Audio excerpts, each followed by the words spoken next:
thing that compels me to send missionaries is just Paul's statement in Romans 10 about how will those who don't believe in Jesus believe in him unless they hear about him?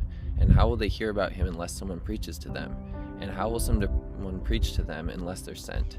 So sending missionaries is an integral part of what the Holy Spirit is doing to make Jesus known among the nations and advance his kingdom. And I think it's a really beautiful thing to be a small part of what the Holy Spirit's doing in the whole body of Christ around the world to advance the kingdom of God.